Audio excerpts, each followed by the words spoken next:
Assalamualaikum warahmatullahi wabarakatuh. Qala mu'allifu rahimahullah nafa'a bihi fidarani amin ya rabbal alamin. Rabbi shrah sadri wa yassir li amri wahlul 'uqdatam min lisani yafqahu qawli. Wa qul jaa'al haqqu wa zahaqal batil innal batila kana zahuqa. Wa la diniyah wa suratul Fatihah khususan al-mu'allif hadhil kitab Bandel Qaddasul sirrahu wa nawarantur hawi jaritanihi syaililahi lahul fatihah. A'udzubillahi minasyaitonir rajim. Bismillahirrahmanirrahim. Alhamdulillahi Rahmanirrahim maliki yaumiddin iyyaka na'budu wa iyyaka nasta'in. Shiratal ladzina an'amta 'alaihim ghairil maghdubi 'alaihim waladdallin. Alhamdulillah hadirin, malam hari ini kita bisa berjumpa, bermuajah kembali melanjutkan balah kitab Ahlal Musyammarah li Auliya'il Asyarah. Saya sampai lupa bahwa hari ini ada deadline lomba Inobel ya, deadline lomba inovasi pembelajaran yang alhamdulillah tahun lalu saya diberi kesempatan bertemu dengan kiai saya yang kebetulan sekarang sedang online ini ya, dari Lamongan ini, Gus Nur Kholis Huda ini. Kebetulan beliau guru saya dan saya banyak belajar ketika berada di Bali tentang lomba Inobel. Lah, malam hari ini adalah deadline terakhir mengumpulkan naskah. Tapi saya tidak berpikir tentang naskah lomba Inobel itu. Mudah-mudahan ada jalan agar saya mampu menyelesaikan lomba Inobel. Atau barangkali doa dari Gus ini ya, Nur Kholis Huda dari Lamongan ini barangkali mujarab untuk agar saya bisa menyelesaikan naskah Inobel ya. Sahabat-sahabat yang berbahagia dimanapun berada, pagi tadi sudah kita kaji bersama itu cerita tentang Raden Paku. Jadi Raden Paku itu merupakan anak dari Syekh Maulana Ishaq yang menikah dengan Dewi Skardadu, putra dari Minyak Sembayu. Minyak Sembunyu. Kalau orang Jawa menyebutnya Sembunyu. Kalau dalam kitab ini Minyak Sembayu. Nah, silsilah dari Minyak Sembunyu itu berasal dari Raja Pajajaran. Sudah saya ceritakan berkali-kali dalam babat Tanah Jawa bahwa Sultan Mahmud mengirimkan ribuan ulama sebelum Wali Songo, tetapi ditumpas oleh para jin dan lembut yang menjaga Pulau Jawa, sehingga kemudian mengirimkan ulama sakti mandraguna ampuh yang bernama Syekh Subakir. Ini yang kemudian mengalahkan para dedemit ataupun para penjaga telatah Jawa, hingga kemudian pada lari ke daerah Kediri dan satunya lagi lari ke daerah Alas Purwo atau daerah Belambangan yang dipimpin oleh Minyak Sembunyu ini. Nah, ternyata Minyak Sembunyu ini punya anak gadis yang bernama Dewi Skardadu. Ketika itu sedang mengalami sakit yang parah berkepanjangan, tidak ada satupun tabib, tidak ada satupun dokter yang bisa atau mampu menyembuhkan itu. Kemudian ada orang menyampaikan kepada Prabu Sembunyu, Minyak Sembunyu, bahwa dia melihat ada seseorang yang berjubah putih berada di sebuah gunung gitu ya, namanya Gunung Selangu, di sini disebutkan gitu. Setiap hari itu melakukan hal yang sama. Ketika matahari lengser, tangannya ditaruh di dada gitu, kemudian setelah itu melakukan posisi tangan ditaruh di lutut dengan posisi 90 derajat yang kita kenal dengan istilah sholat. Belambangan belum mengenal sholat. Ini pertama kali orang itu melihat ada orang sholat, yaitu Maulana Ishaq. Mudah-mudahan orang itu bisa menyembuhkan Dewi Skardadu dari penyakitnya. Ternyata kemudian Prabu Minyak Sembunyu meminta hulu balangnya, prajuritnya untuk mendatangkan Maulana Ishaq untuk menyembuhkan itu. Ketika disampaikan kepada Maulana Ishaq, ketika Anda bisa menyembuhkan anakku, maka kamu akan saya nikahkan dengan Dewi Skardadu, dan sebagian atau separuh harta bendaku dan separuh kekuasaanku akan diberikan kepadamu. Betul, dengan izin Allah berdoa, Maulana Ishaq berdoa begitu, akhirnya Dewi Sekardadu sembuh dan apa ya, kembali sedia kala, akhirnya menikahlah ia. Tetapi kemudian Prabu Minyak Sembunyi ini murka ketika Syekh Maulana Ishak berdakwah Islam secara langsung kepada dirinya. Padahal sebelumnya hampir separuh rakyat Blambangan ini Islam, masuk Islam, hampir separuh masuk Islam. Tetapi begitu dia menyampaikan langsung kepada Sang Prabu, saya berdakwah kepada Anda, mertuaku, supaya Anda masuk Islam, meninggalkan menyembah berhala dan sebagainya. Dengan cara bacalah 2 kalimat syahadat. Ternyata menolak itu. Setelah ditolak, akhirnya diusir, Maulana Ishak diusir dari telatah Blambangan. Padahal dia adalah menantu dari Prabu Blambangan. Di tengah keasingan itu kemudian Maulana Ishak berdoa kepada Allah, mudah-mudahan Blambangan diberikan bala. Akhirnya diturunkan penyakit yang berkepanjangan hingga banyak rakyat yang meninggal. Akhirnya ada seseorang pintar gitu atau semacam dukun lah ya, mengatakan bahwa kejadian atau malapetaka ini akan hilang ketika anak yang dikandung oleh Dewi Sekardadu dengan Maulana Ishak itu dibuang ke laut dengan dimasukkan peti. Nah, inilah cerita kemudian anak itu dibuang dan menjadi Raden Paku ya. Sementara yang memberikan nama Raden Paku adalah Nyai Gede. Ini yang memberikan nama Raden Paku. Baik, itu cerita tentang Raden Paku pagi tadi, dan kita akan melanjutkan apa yang dilakukan oleh Maulana Ishak setelahnya. Bismillahirrahmanirrahim. Wa amma Maulana Ishak fabada an ikhtafa fi syi'abi bainal akami wal hidhabi roja ila baladi akni Pasai fi jazirati Sumatera. Nah, setelah itu kemudian setelah bersembunyi di hutan-hutan dan gunung-gunung dan sebagainya, akhirnya Maulana Ishak kembali ke negerinya di Pasai, daerah Sumatera. Wajtama bi zaujatihi wa waladihi wa akhbarahuma bi anna lahuma ibnu amin min jazirati Jawa fi qaryatin yuqalu laha Ampel min wilayati Surabaya ismuhu Sayyid Rohmat gitu. Kemudian dia menyampaikan kepada anak dan istrinya ketika berkumpul bahwa di Jazirah Jawa dia bertemu dengan anak pamannya yang bernama Sayyid Rohmat yang bertempat tinggal di Ampel dekat dengan Surabaya begitu. Wa annahu awwalu man yatatayyana bidainil islami fi jazirati Jawa wa annahu imamun lil muslimina wal awliya'i was salihina bi ilmin nasi ilmi syariah wa tariqati wal haqiqati. Ternyata Sayyid Rohmat itu di sana, dia bercerita ya, di sana dia menjadi imam bagi kaum muslim, bagi para wali dan para orang-orang soleh gitu. Dan di sana Sayyid Rohmat, anak pamannya itu mengajarkan ilmu toriko, ilmu hakiko dan ilmu syariat di sana.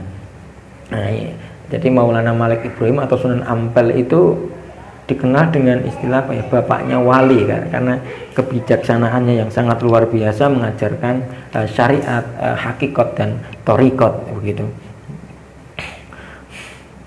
Walam yalbas Maulana Ishaq ba'da ruju'ihi ila Pasai ila iyaman qala ilin qila sabatu iyamin wa mata. Setelah itu Maulana Ishaq setelah beberapa hari berada di Pasai kemudian meninggal begitu. Wajah ali salati alaihi ulama wal awliya'u wa bada'an sallu alaihi hamaluhu ila maqbaratin hunaka yuqalu laha Taman Sari. Para orang-orang kemudian bersolat ya, para ulama-ulama wali-wali gitu mensolati jenazah dari Maulana Ishaq gitu. Kemudian Maulana Ishaq dikebumikan atau dikubur di sebuah makbaroh pemakaman yang dikenal dengan nama Taman Sari. Walahum dudijun bis sholati ala Rasulillahi sallallahu alaihi wasallam wa tasbih wa tahmidi wa tahlili wa qiraatil Qur'an wa maddu thawaba dzalika ila ruhi maulana Isa wa tafanuhu fi tilkal maqbarati alaihi rahmatu rabbir rahman wa la zalat tansabbu alaihi sahabi ridwani hadza ma kana min amri maulana Ishaq. Itu setelah dikuburkan di Taman Sari, semua orang berdoa, bertahlil, tahmid dan sebagainya, membaca Al-Quran yang pahalanya ditujukan kepada Maulana Ishaq. Ini salah satu kalau menurut Bandol kegiatan tahlil, tahmid dan sebagainya sudah dilakukan ketika meninggalnya Maulana Ishaq begitu. Wa amma makana min amri waladihi Sayyid Abdul Qadir wa Sayyidah Sarroh, apa yang dilakukan kedua putranya yaitu Sayyid Abdul Qadir dan Sayyidah Sarroh,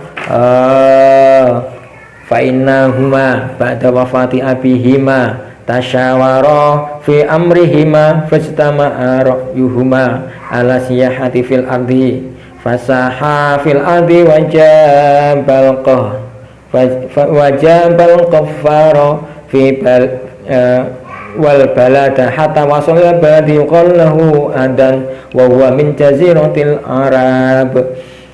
Kemudian kedua anaknya setelah meninggalnya ayahnya Maulana Isa bermusyawarah, berunding untuk langkah apa selanjutnya yang diambil. Kemudian semua pendapat dikumpulkan, akhirnya mereka bersepakat bahwa mereka akan mengelilingi dunia ya. Sayyid Abdul Qadir dan Sayyidah Sarroh, putra dari Maulana Ishaq, mengunjungi sebuah daerah begitu, hingga sampai di suatu daerah yang bernama Adzan ini min jazirati Arab. Kemudian wa aqama hunaka ayyaman thumma raqiba safinata ila tasiru ila Keling. Di sana hanya tinggal beberapa hari gitu. Kemudian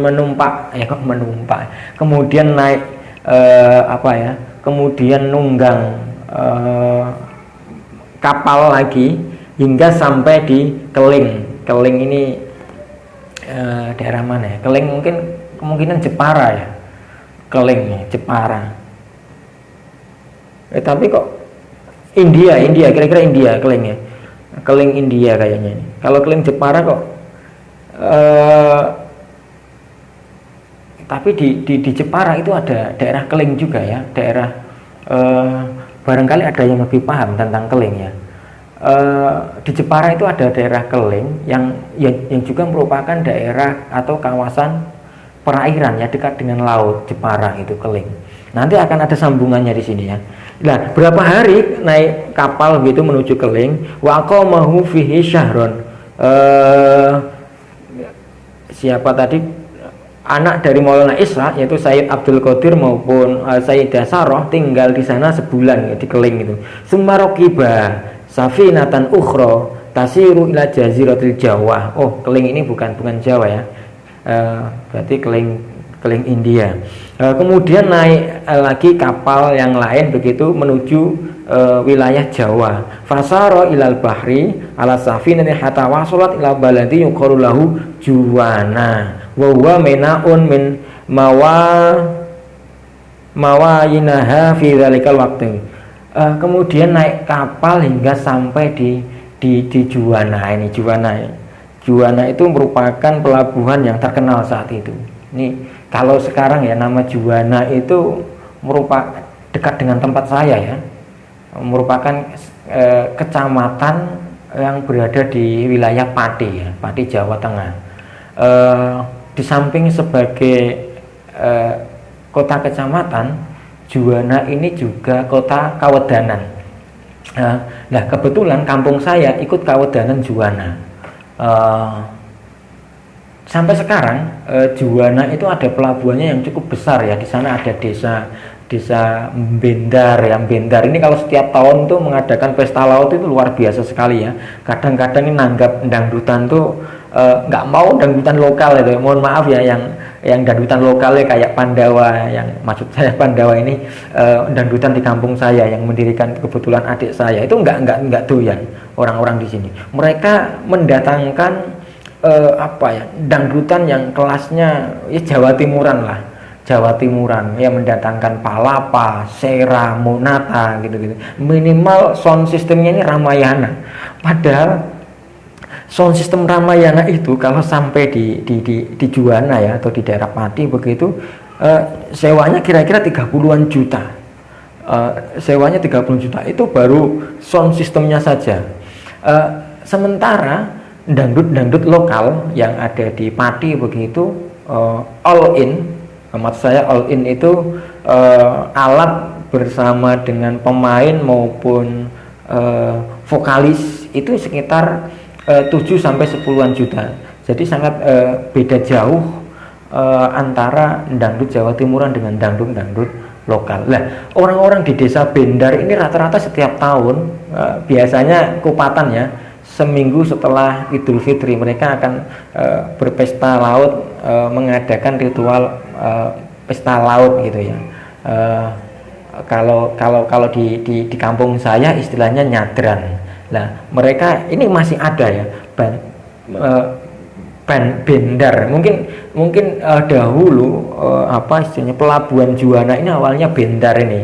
Awalnya mungkin dari kata bandar gitu, bandar gitu atau bandar atau pelabuhan, kemudian orang Jawa kesulitan ngomong bandar gitu akhirnya disebut dengan blendar. Nah, ini yang menjadi atau cikal bakal sejarah tentang desa Bendar barangkali. Mohon maaf ya sesepuh desa Bendar, mungkin saya salah memberikan sejarah cerita tentang Bendar, tetapi ada sebuah cerita yang diceritakan oleh Bantul dalam kitab ini bahwa Sayyidah Sarah maupun Said Abdul Qadir ini ketika dari Keleng singgah di desa Bendar atau di desa atau di pelabuhan Juwana begitu. Fakhroja, kemudian mereka berdua turun minas safinati wasaro qasidina balati Surabaya. Falam yazala sairina hatta wasala ila Surabaya wa qasidan qaryatan fihi yuqalu laha Ngampel. Kemudian mereka jalan darat dari Juwana ke Surabaya, ke Ngampel. Padahal sekarang itu kalau naik bis itu kira-kira 5 jam. Itu kalau jalan-jalan kaki dahulu itu kira-kira padahal itu hampir 100-an berapa ya, hampir 200 kilo lebih ya, ditempuh dengan jalan kaki oleh mereka gitu, hingga sampai di Ampel Denta bertemu dengan Sayyid Rohmat begitu.